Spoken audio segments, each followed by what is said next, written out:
y'all. Welcome to our Thursday Lives with Trey and Jay. I'm Trey. Hey, I'm Jay. And listen, on this, excuse me, you hear me talking about on this channel, y'all. So you already know because Yes. that's where we at. On this channel, what we do is share our lives in order to empower women to love Jesus, love themselves, and love others well. And Janelle is about to give y'all the scoop on tonight. The deed. So if you've been following us, I hope you have. This whole month we're talking about Jesus and therapy. It is Mental Health Awareness Month. And you know what I learned today? It is actually Mental Health Awareness Action Day. Like out of all the days of this month, this is the day you're supposed to take action.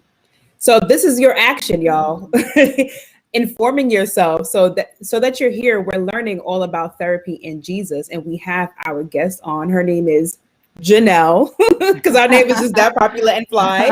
Her name is Janelle. She calls me namesake. We know her because we actually used to work together, and I saw her journey from working at a nonprofit that we worked together to leaving to saying, hey, I want to be a therapist. I believe that God wants me to do this for a living because I just, she loves it. She loves people. She wants people to be healed. Not only with God, but with therapy and the tools that He has given us. So she's a therapist, she's a consultant, she's a coach, and her name is Janelle Thompson. Let's get it, Hi. girl. Hi. Hi, I'm excited to everyone. have you. Hey. It's It's so a good to pleasure be of here. ours. Yes, it's been a while. So Janelle and I, like I said, used to work together. We were coworkers, and they used to always say, "What did they say? Big Janelle, little Janelle?" I forgot Yep. what they said. Yep. I'm Big Janelle. Yeah. She's little Janelle. Yeah. I'm a smidget older. Just a little. Just a little bit. Just a little, I'm just a little piece probably of a lot salt, a older. little grain of salt, a Right. little grain of salt. Just a little bit more seasoning. That's it. But yeah. And so we're excited to talk about why Jesus in therapy. So first, let's get into. Yes. Tell us about yourself. Yeah. So, as they introduced me, my name is Janelle Thompson. I'm a licensed mental health therapist in New York. I started simply redefining as my practice this past year, actually, solidifying it. I was prior working at a group practice where I was providing therapy. So to Good. predominantly Black women and couples therapy as well. But I really just truly enjoy working with people, helping them to heal their trauma, develop some grit in life because things happen are happening to us all the time, and really just get some grit, right? And transform that trauma into purpose. So like redefining your Okay. story, right? And so that's how I actually came up with the name, simply redefining, like just simply redefining the narrative that you've been given, the narrative generationally that has been passed on, the narrative that you've been telling yourself in your head for some time, Yeah. and Lot of transforming it mercy. into something that's gonna set you free, and allow you to live Yeah. a life worthy and a life full of freedom at the same time. So that is Girl. it.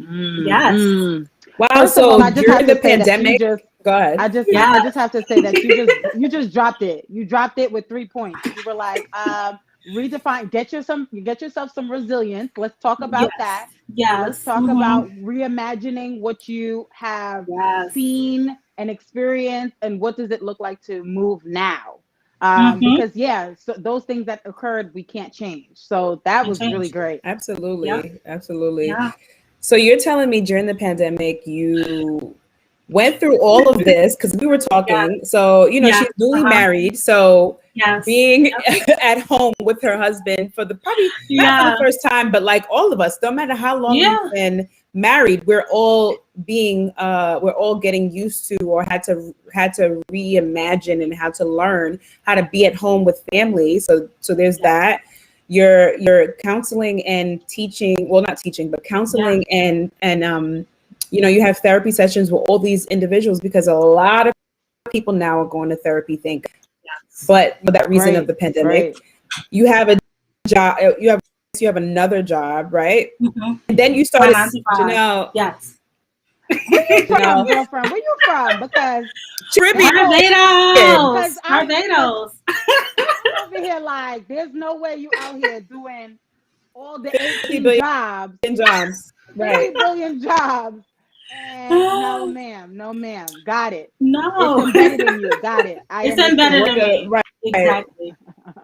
This is It's what we there. do. No. And it's okay. Purposeful. Yeah, I As long think as it's all good. purposeful. Exactly. And I think It's only having a balance, like I could really say that my and I feel like we all are juggling, not really balancing. We're juggling at the end of the day. Oh, I was just gonna cut you off when you said balance because I was gonna be like, yeah, juggling. It's juggling. Right. We Right. never I'm really it's fully juggling. balanced. Yeah. It's about figuring out your priorities and then being Yes. like, all right, this is the most important. This is the most important right now. Yes. Prioritizing. Yes. Yep. And so that's how I get to do all those things, because I give things different. I'm big on time blocking, and so being able to have that in my position that I'm currently in my 9 to 5, I have a managerial role, so I'm able to kind of dictate how my schedule can kind of play out, which allows me to actually do the things that I want to do and build out my business. Because eventually I want to do this full time, and so that's where I'm heading. That's the trajectory, to have a full-time private practice, to have other therapists underneath me that are clinicians of color. And so I think that this season was all about, like, for some people, it was really just like, you got to rest, right? And for some people, it was like, grind and make it work and figure out what your next steps are. And so I think in this season, I learned a lot of different things by taking a risk on myself, investing in a coach, all of those different things. And that's what got me to this point, and so it took, but there was work, and it was, it wasn't all easy. It's tiresome. It's a lot. And you got to pace yourself. So, I love that you mentioned that, especially as a business owner and a person who's like managerial, because it's one thing if you are entry level, and there's nothing wrong with being entry level, but you don't have as much responsibility when you are entry level. And so to be in a managerial role and still being cognizant of developing your own business, like, girl, come on. It's a lot of juggling. Come on. I love it. Yeah. Thank you. But it's all purposeful and it's great. So Jesus and therapy. So we talked about therapy. Of course, we're going to go into it, but why Jesus? Because some people think, okay, I'm good. Or people think I have a relationship with Jesus, I need therapy. But and then you can tell, like, why do you believe like the two are great together? Like, it's good to have both. Yeah. So one, just being a believer, right? Like, being a believer, I feel like my relationship and my journey with Christ has been relational, right? And so I think in that aspect, like, Jesus is concerned about me. He's concerned about my everyday life. He's concerned about my friends. He's concerned about my family. He's concerned about the decisions I make, right? And so in that, like, when we think about our relationship with Jesus, unless we're kind of living in la la land, right? We're really being intentional about spending time, in the same time that you develop in any other relationship, being intentional about your relationship with God and really building that. At some point you recognize, you know what, like, God is concerned about what's going on up here, like, because that's what we're going through on an everyday basis, and he's concerned about what's in your heart at the same time. And so if we're coming to God and we're trying to, like, work through things, and there are things in our past that show up, there are things that we're trying to change, there's things that we're going through on an everyday basis, and we have to be able to, one, give it over to God. But I think when we say that all the time, it's really a statement of, like, how, right? Like, how do you actually but how though? But how? Yes, right? Yes, so we hear it in sermons, we hear it from pastors, like, give it to God, let go and let God, right? How? All of these songs, how exactly? And so I yeah. think Jesus is that component. Like, hey, I'm coming to you to lay my burdens at your feet. I'm coming to you to lay my concerns at your feet. And then there's still work to be done, right? Scripture says that faith without works is dead, right? And so the faith part is believing that Christ is going to turn this around, right? Having the hope that he's going to change things, having the belief that he's already at work in the things that you need him to do. And I think that one of the biggest things is remembering it's a relationship. Like, you're coming to God and you're having a conversation with him about, and dialogue about the things that you're currently facing, not things that are just like in la la land. Once again, like real life, like you get to have those real life authentic conversations with God, and he gets to respond, but we got to give him room to respond. Yes. Sometimes we get in our way Yes. of that because of our history, because of our traumas, because of the way that our family does things, because of culture, like all these different things. And sometimes we miss the blessings. Like we could be praying and praying and praying and praying, and God already kind of gave you the answer, but there's blockage, there's blind spots that you're not even recognizing, so you denied it already. And so I feel like Jesus, right, is that foundational piece, one, just as a believer. And then the other piece on top of that is the work. The work is the therapeutic work. You know, it's not, when we talk about mental health wellness, it's mental health wellness month. It's not about a mental illness. I think people quickly, for a long time, just associated therapy with mental health illness. What's right? up? So that's crazy. Yeah. Or crazy, right? So you had to be in the psych ward, or you had to be admitted somewhere, or you got to be diagnosed with schizophrenia. Like, it was the personality disorders that for a long time has the stigma attached to therapy. But therapy is for the everyday person as well. Like, you have things that are going on in your day-to-day life, right? How much you're juggling, your emotional state, like how are you processing feelings? Are you even allowing yourself to feel, right? Or have you been taught to kind of push those feelings underneath a rug, right? Girl, people do it all the time. All the time. Are you allowing yourself try to do it all the time? Yes. Are you allowing yourself to feel, or are you numbing the feeling? Exactly. Most people numb. They numb. And how many ways do they numb? Mm-hmm. They numb There's a so variety many. of ways. There's so many. We know. Listen. You smoke, you drinking, you having sex with everybody. It's all of it. I was talking about that yesterday. Yesterday, like, I need people to understand that your auto response is normally the thing that you've always done, right? So for example, if you're like, yo, when I'm tight or I'm upset or I'm frustrated or things are going in what I believe to be haywire, I'm gonna smoke that away. Yeah. Or I'm going to drink it away, or I'm going to sex it away. I mean, okay, and it's always accessible. You know, you can always do it because of the fact that those things are always, you know how to get them. You know how to, you know where, you know how. You know how, you know the right time, all of it. Absolutely, absolutely. And today I shared something that you just previously mentioned, was like, therapy does not mean that you're losing your mind. Therapy is not for the person that's like, oh my gosh, it's only for the people who are near death or who need prescriptions or any of those things. It's like literally for your day-to-day life, y'all. The people need to speak. You need a space to express yourself. Yep. And I shared a post yesterday. I did a live and I talked about the 10 reasons of when you know that you're ready for therapy, right? And one of the things I said, girlfriend, I was on that. One of the things I said was sometimes you just have too much going on. Like, you just got a lot on your plate and you need to speak to someone, right? Another thing I mentioned was sometimes you have friends and family that they mean well, but you don't feel comfortable going to them because maybe the issue is with them. They don't, you know? And so that's part of it. The issue with them.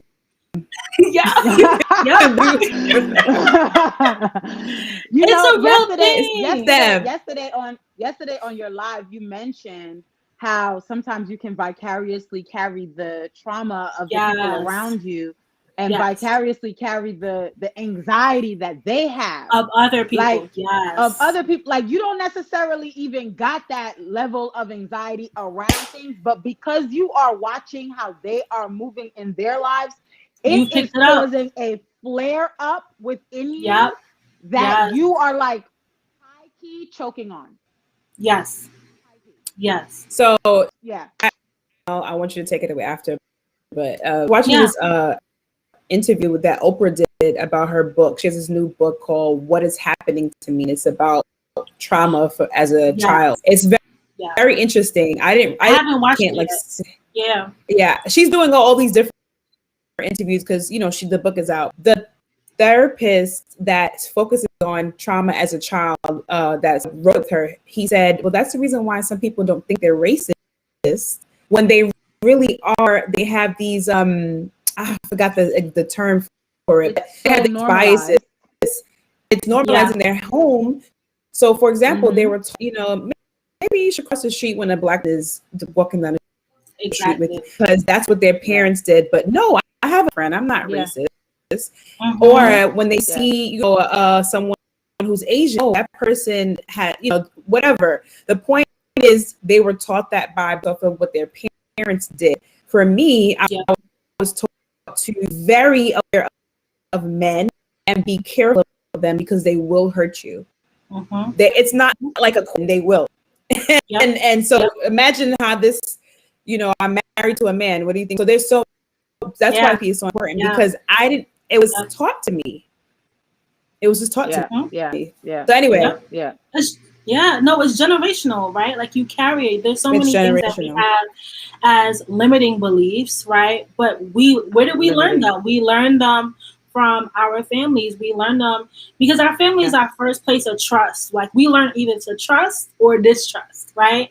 And so in that dynamic, you take that into every other relationship that you go into, whether it's a friendship or it's a romantic relationship. I think sometimes even how we respond to things, like friendship is the best place to kind of practice all of this, right? Prior to even getting into a relationship. And it's so key because you learn those things. You're going to learn how to communicate with people. You have to learn how to be flexible. You have to learn that maybe the way that you love is not the way that the other person wants to receive love. Like it's just not. It's all of those things, right? And so understanding that, taking time to unpack that, and it's a blind spot for a lot of people because they just used to one way. And it's just like, nope, this is not how it works when you interact with another person and you're doing life with someone else. It's like, okay, let me learn you. Let me learn all these traits about you, your history, right? When I do couples therapy with couples, one of the biggest things is just learning each other. Like, how well do you know the person, right? Like, how well do you understand the person? How well do you understand what do they do when they get angry? What are their vices? What are their coping mechanisms, right? What are the things how well do they know themselves? Is part of that it, too. I feel, maybe. Because I can only imagine that walking into something, if there isn't a level of awareness with self, then that can prove to be quite problematic within a relationship. Because it's a mirror. It's literally a mirror. It's a mirror. So it's going to show you all of those things. And whether you want to face it or not, it's going to come out. You know, so it's something to process.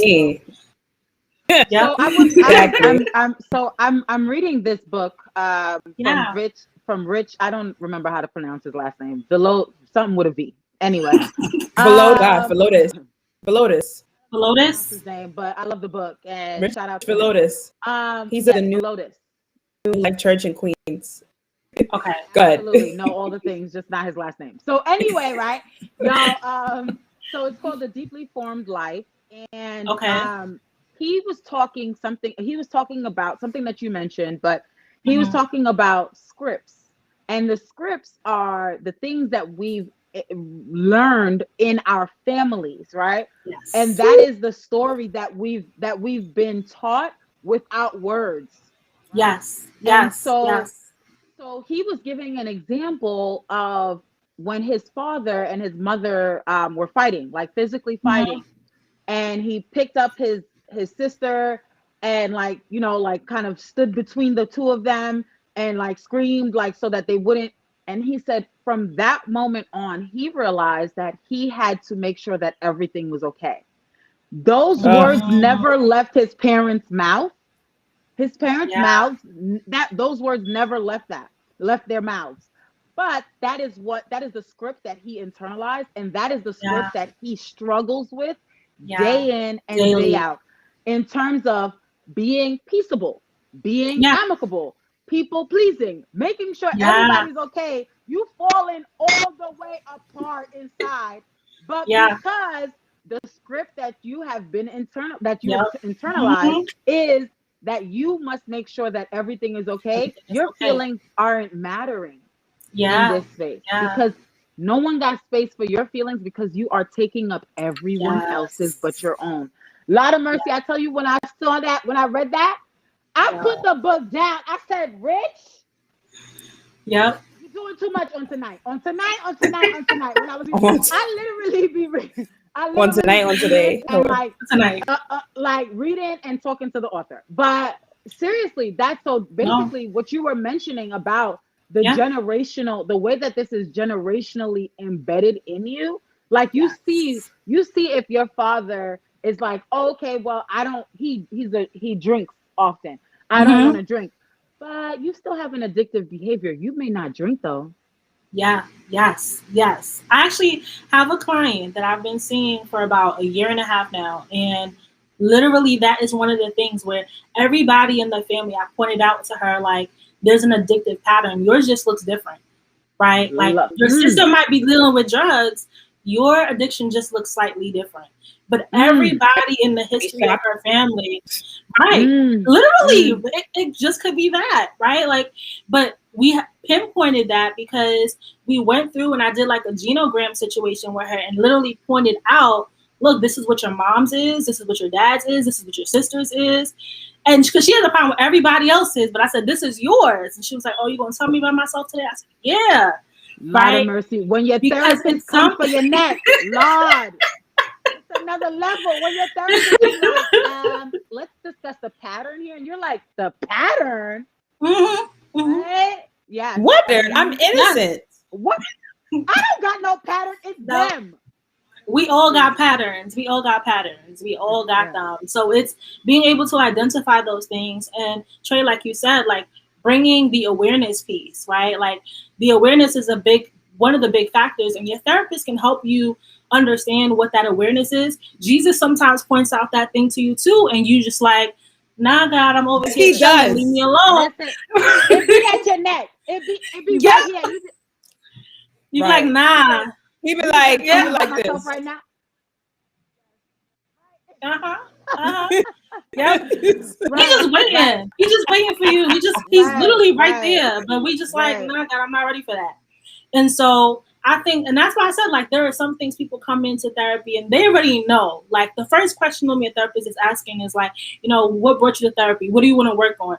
Sometimes people know, sometimes don't. But I think as believers, when your relationship with God is rocking the same way how you're with your friends, like, you know, God gonna tell you the things that you need to work on, and He's gonna say it. Sometimes we just don't want to hear it. Sometimes we don't want to sit with it and believe it. And so I think that's part of it. Yep. Girl, most of the time. Like, girl, let's be real. It be like you never want to hear yourself. Okay. You never want to hear it. You never want to hear what you gotta fix. Yeah. And the beauty of the Holy Spirit is that He knows us well, like way more than we know ourselves. It's like, how did you even pick that up? Well, I am God. You know, you wouldn't know that. Clear. Clear as day. With the confirmation, with all the confirmation. Yeah. The neon signs pointing to it. It's important. But I think those scripts are so important because even as you start to identify what your scripts are, it's now your ability to change that going forward.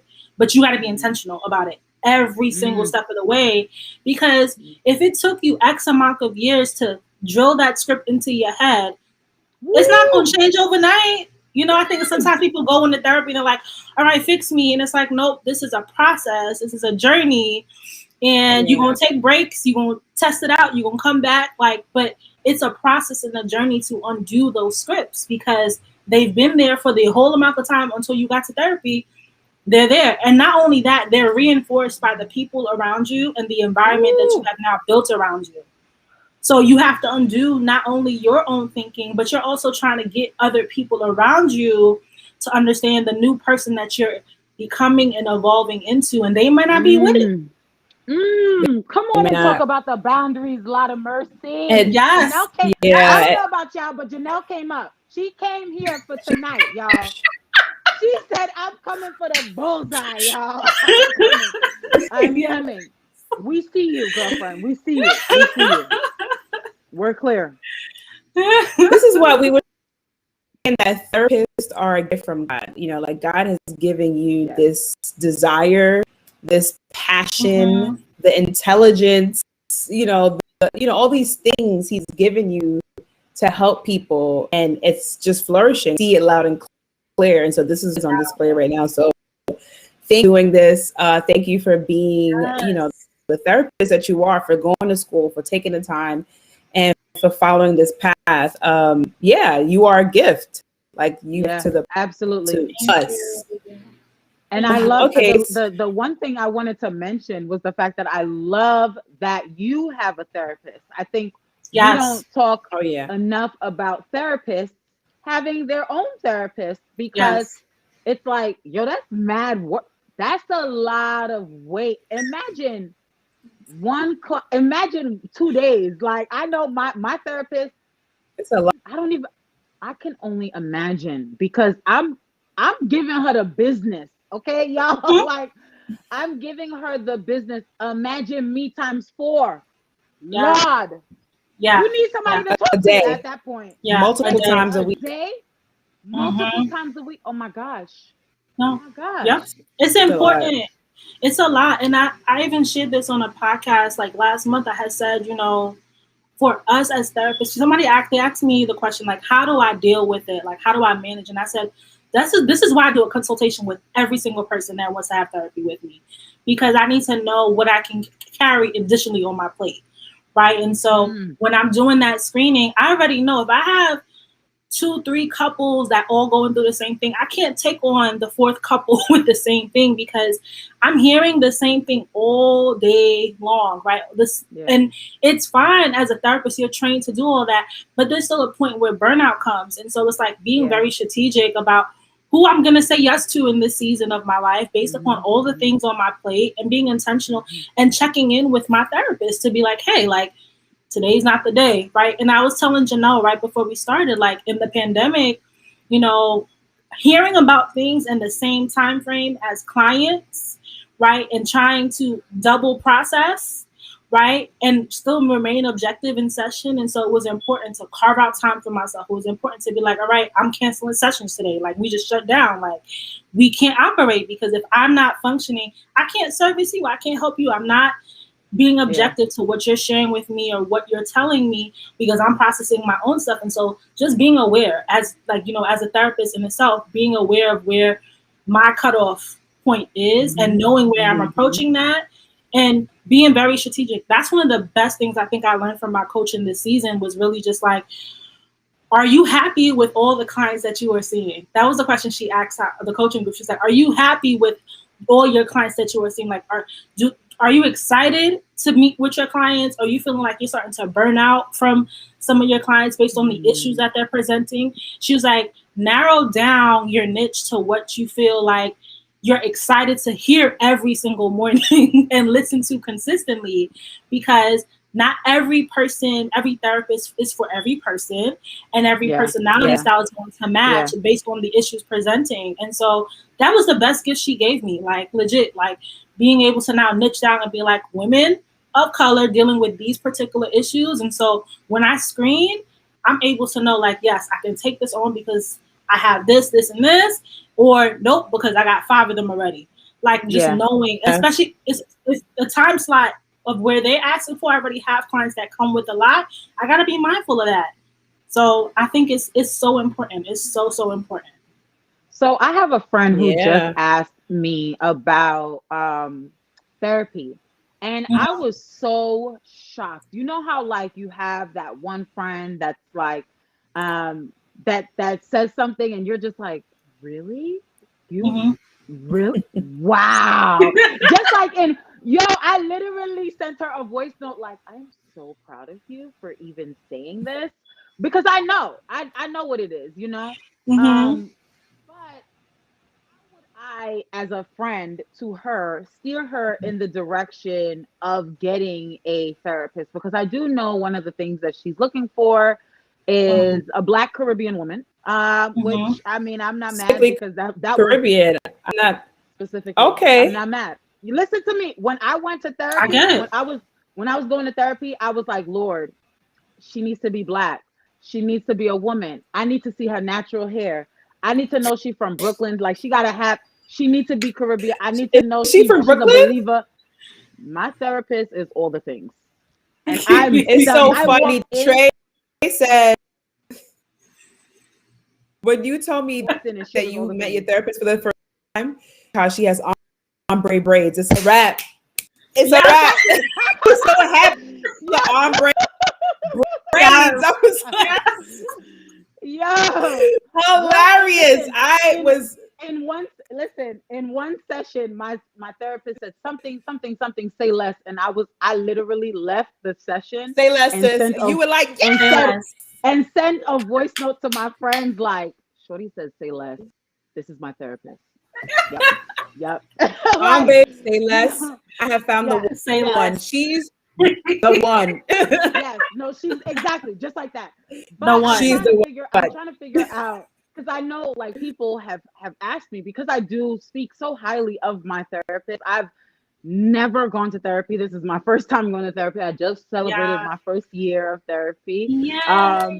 And thank you. And it's like kind of weird, but it's like it's great, you know. But it's like it's crazy because culturally, you know, I'm Haitian. That's a hard no. So able to express the fact that I absolutely love my therapist, and I know that other people are like, yo, how do I get a therapist? So what would you say are some of the key ways to find a therapist or get in contact with someone? Like, what are the things to look for? Like, what's your stipulation? Like, all of those things.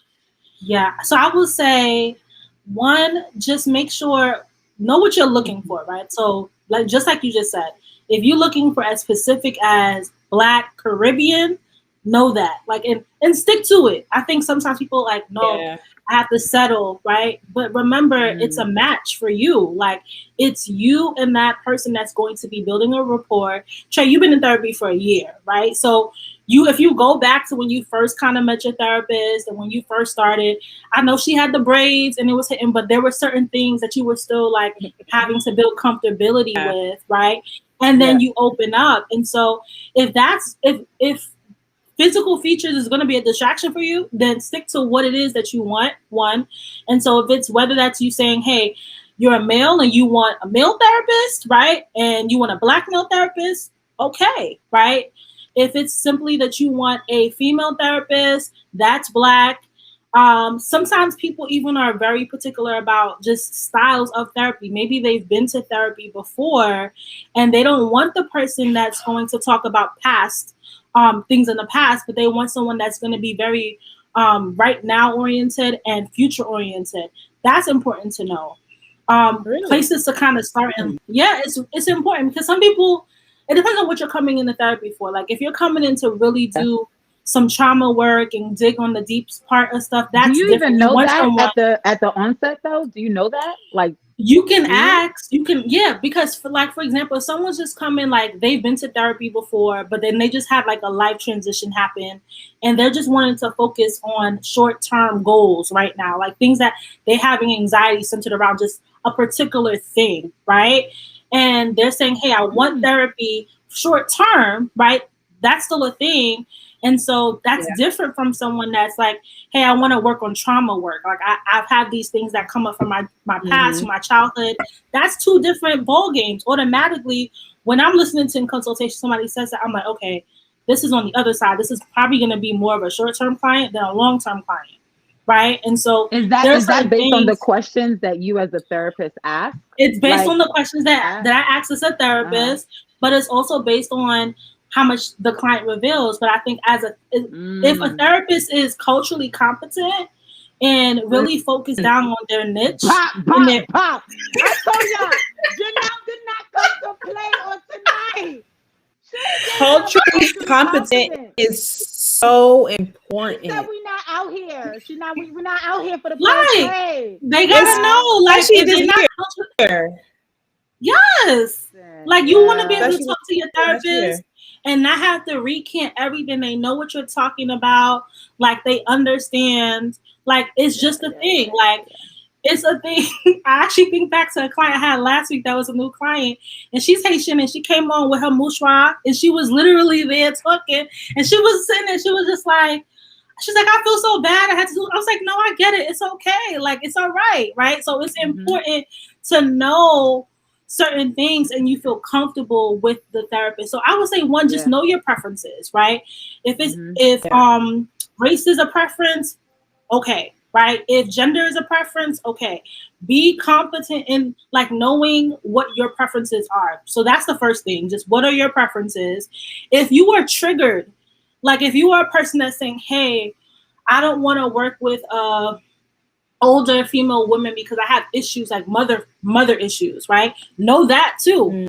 Girl, that's because good. You might be resistant coming into therapy with an older Black woman because every time you look at the person, you're like, this remind me of mom. So you shut down. Wow. Right? Nah, you giving gems. That's good. I never even No, that's a good point, Janelle. Wow. Sense. Yeah.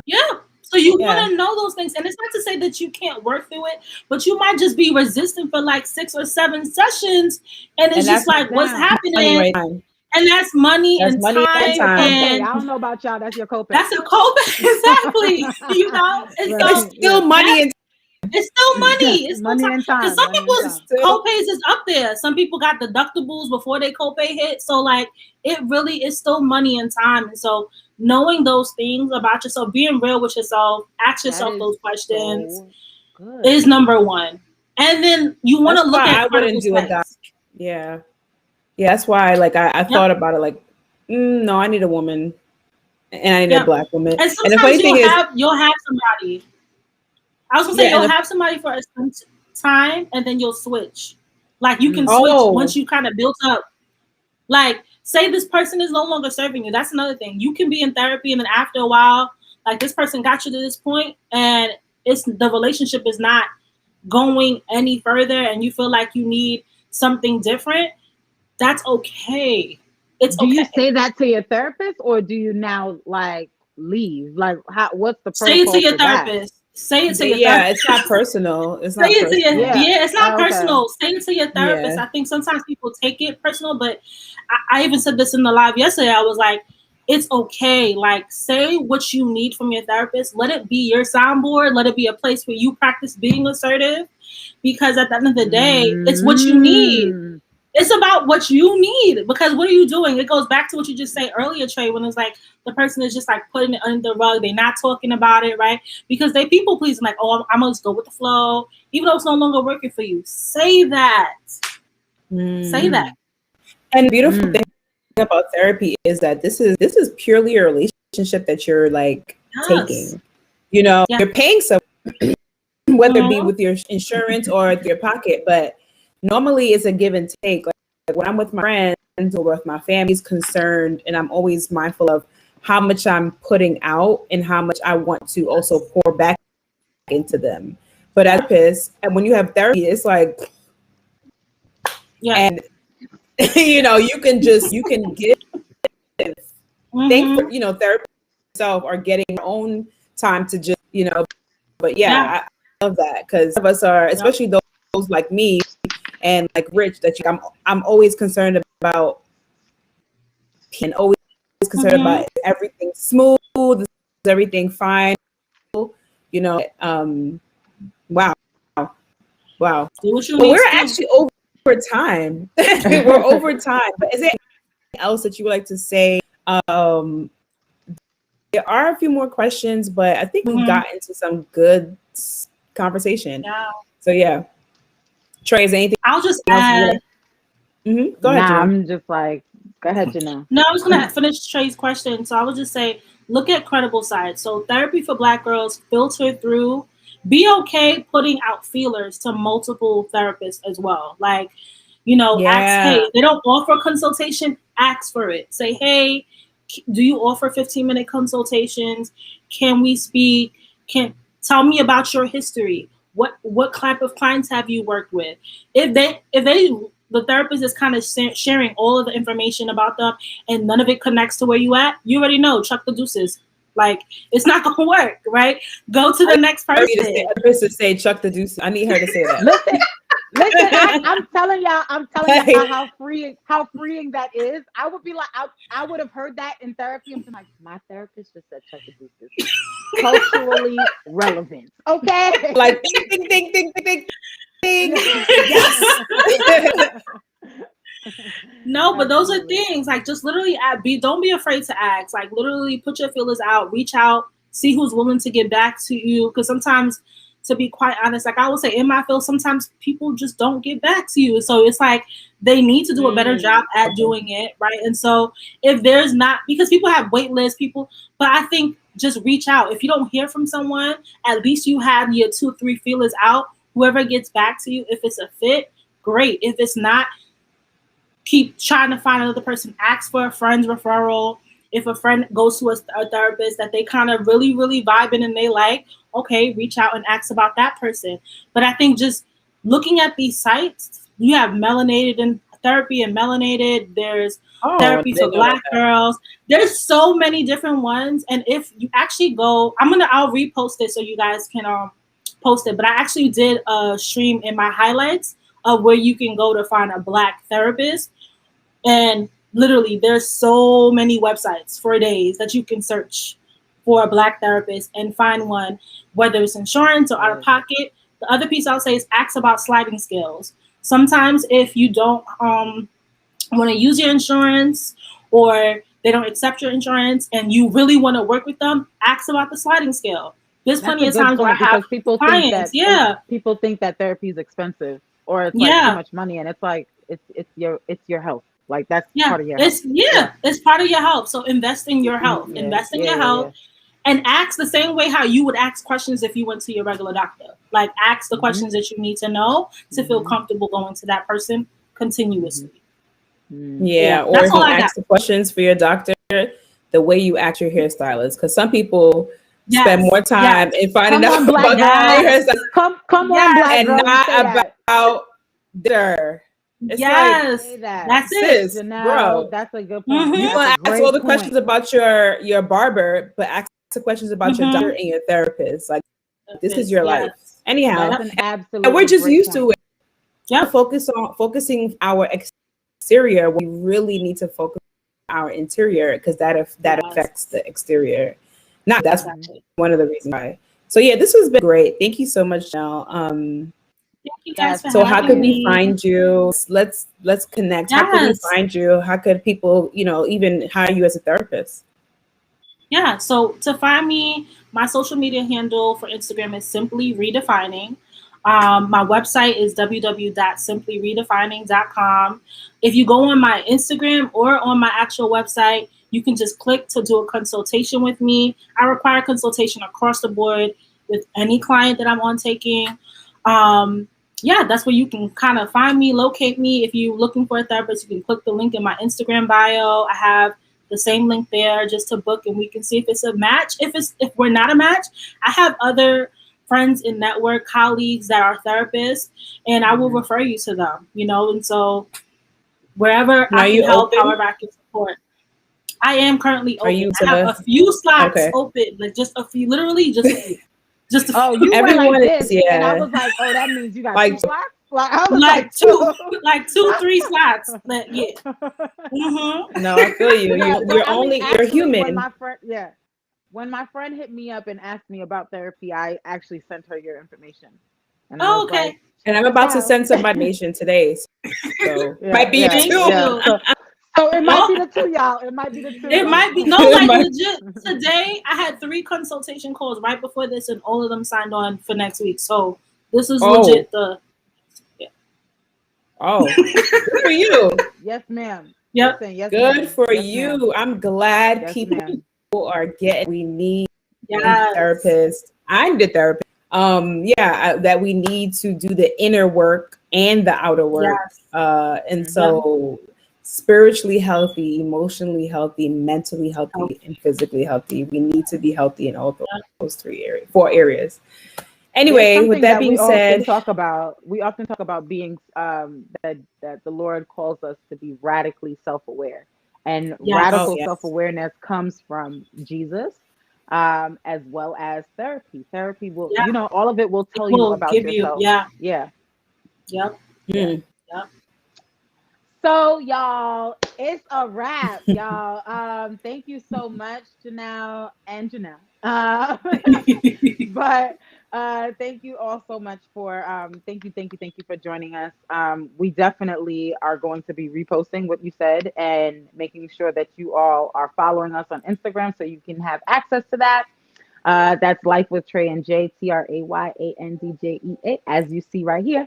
But don't forget, we want to make sure that on this channel, we share our lives to empower women to love Jesus, love themselves, and love Jesus, love themselves, and love others well. Boop! Okay. Yes. Have a great night, ladies. Bye, guys.